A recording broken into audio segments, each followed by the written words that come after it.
Hello বন্ধুরা, welcome back to our channel. আশা করছি আপনারা সবাই ভালো আছেন, আমিও ভালো আছি। শুভ সকাল সবাইকে, আর একটি নতুন দিনের শুভেচ্ছা রইল আপনাদেরকে। আজ আমি সারাদিন কী কী করতে থাকুন, আমার সাথে আপনারা থাকুন আর এই ব্লগটি দেখতে থাকুন। আমি এখন চান করতে যাচ্ছি, চান করে এসে আপনাদের সাথে দেখা হচ্ছে, তারপরে কী কী করতে থাকি সব কিছু শেয়ার করব। আমার চান হয়ে গেছে বন্ধুরা, এবার আমি পুজো দেবো, তো আপনারা দেখতে থাকুন আমি কী করে পুজো দিই।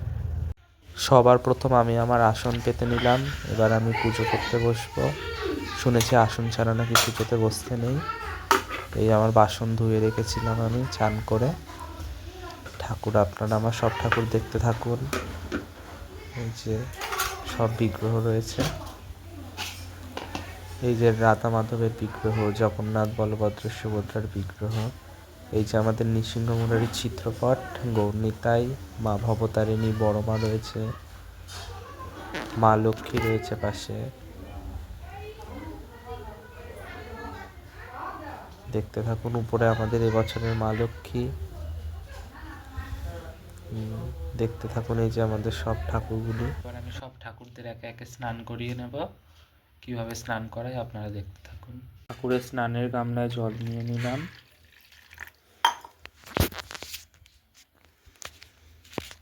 নেওয়ার পরে যে রাধাকৃষ্ণের যে গামছাটা নিয়ে নিলাম, ভালো করে নিয়ে নেব। সব ঠাকুরদেরকে এবার মুছিয়ে নেব। ডেলি তো স্নান করানো সম্ভব না, তাই আমি এরমভাবে সব ঠাকুরদের মুছিয়ে নিই ভালো করে।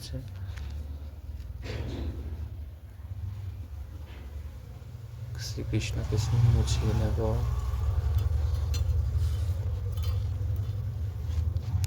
জগন্নাথ বলভদ্র সুভদ্রা প্রভু রয়েছেন, তাদেরকেও মুছিয়ে নিচ্ছি। আমার নৃসিংহ মুরারি রয়েছে, তাকে মুছিয়ে নিলাম। গৌরাঙ্গ মহাপ্রভু রয়েছে, তাকে মুছিয়ে নিচ্ছি। এইখানে আমাদের নিত্যানন্দ মহাপ্রভু রয়েছে, তাকে মুছিয়ে নিলাম।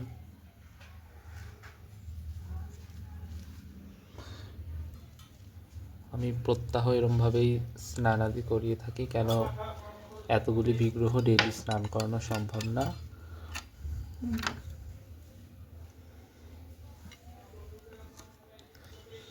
প্রত্যেক বৃহস্পতিবার আমি এদেরকে প্রত্যেক বিগ্রহকে স্নান করিয়ে পোশাক পরিবর্তন করে থাকি।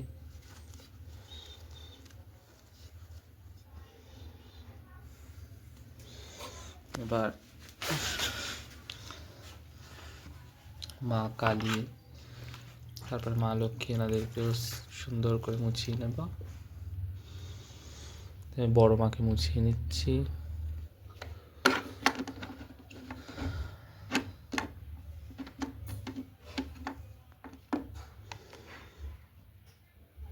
মা ভবতারিণীকে মুছিয়ে নিলাম।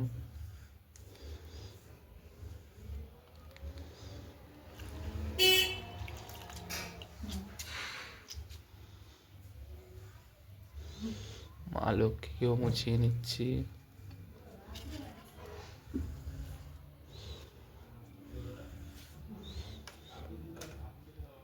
চন্দন বাটা হয়ে গেছে, চন্দনে তুলসী পত্র দিয়ে দিলাম। এবার শ্রীকৃষ্ণর আমি পায়ে তুলসী অর্পণ করে নেব।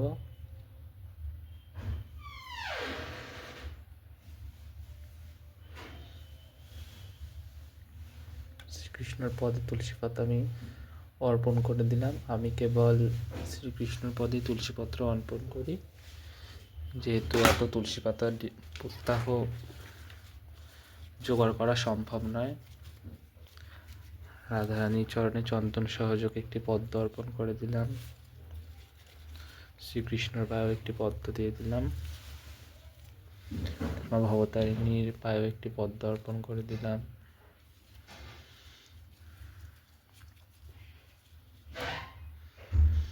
ফুলের এই বৃন্তটি আমরা ছিঁড়ে জগন্নাথ প্রভুকে অর্পণ করে দিলাম। এই যে ধূপ দ্বীপ সব ধরিয়ে নিয়েছি। এদিকে ভগবানদের ভোগ নিবেদন করা হয়ে গেছে, আমরা এই ফুলকে অর্পণ করে দিলাম। সব ঠাকুরকে ভোগ নিবেদন করে দিয়েছি। আর যেহেতু দ্বাদশী ছিল, তাই ভগবানের ভোগে রয়েছে চিড়া আর মিষ্টি আর জল। শ্রীকৃষ্ণ এবং শ্রী রাধিকা এবং গোলাপ ফুল যারা যারা যে যে দেবদেবীরা তুলসীপত্র পায় তাদেরকে তুলসীপত্র দিয়ে ভোগ নিবেদন করেছি, এবং মা বড় মা ভবতারিণী মা লক্ষ্মী তাদেরও ভোগ নিবেদন করে দেওয়া হয়েছে। এবার আমি ভোগ আরতি আর এই নিত্যানন্দ মহাপ্রভুর আর যা যা দ্রব্য তারা আরতি করি সেগুলিতে আরতি করে নেব। বড় মার রয়েছে, তাই আবার আরতি করার পরে দেখা হচ্ছে। খুবই কম ফুটেছে। এবার আমি ভোগটা তৈরি করে নিই, তারপরে আবার ভিডিও দেখাচ্ছি। এই যে ধূপ দ্বীপ সব ধরিয়ে নিয়েছি, এদিকে ভগবানদের ভোগ নিবেদন করা হয়ে গেছে, সব ঠাকুরকে ভোগ নিবেদন করে দিয়েছি। আর যেহেতু দ্বাদশী ছিল তাই ভগবানের ভোগে রয়েছে চিড়া আর মিষ্টি আর জল। শ্রীকৃষ্ণ এবং শ্রী রাধিকা এবং যারা যারা যে যে দেবদেবীরা তুলসীপত্র পায় তাদেরকে তুলসীপত্র দিয়ে ভোগ নিবেদন করেছি, এবং মা বড় মা ভবতারিণী মা লক্ষ্মী তাদেরও ভোগ নিবেদন করে দেওয়া হয়েছে। এবার আমি ভোগ আরতি আর যা যা দ্রব্য তারা আরতি করি সেগুলিতে আরতি করে নেব। তাই আবার আরতি করার পরে দেখা হচ্ছে। আমার পূজা সম্পন্ন হয়ে গেছে, ভোগ নিবেদন ভোগ আরতি সব হয়ে গেছে। এবার আমি প্রসাদ পাবো, প্রসাদটা নামিয়ে নেব।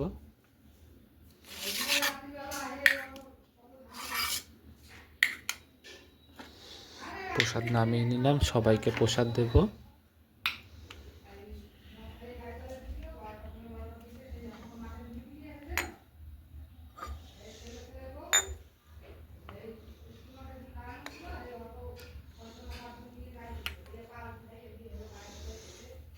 এটা ঠাকুরের সামনে জায়গাটা মুছে নিলাম। এবার সকলকে প্রসাদ দিয়ে দেব, আপনারা দেখতে থাকুন। প্রসাদটা নামিয়ে নিয়েছি, এবার প্রসাদটা ভালো করে মেখে নেব।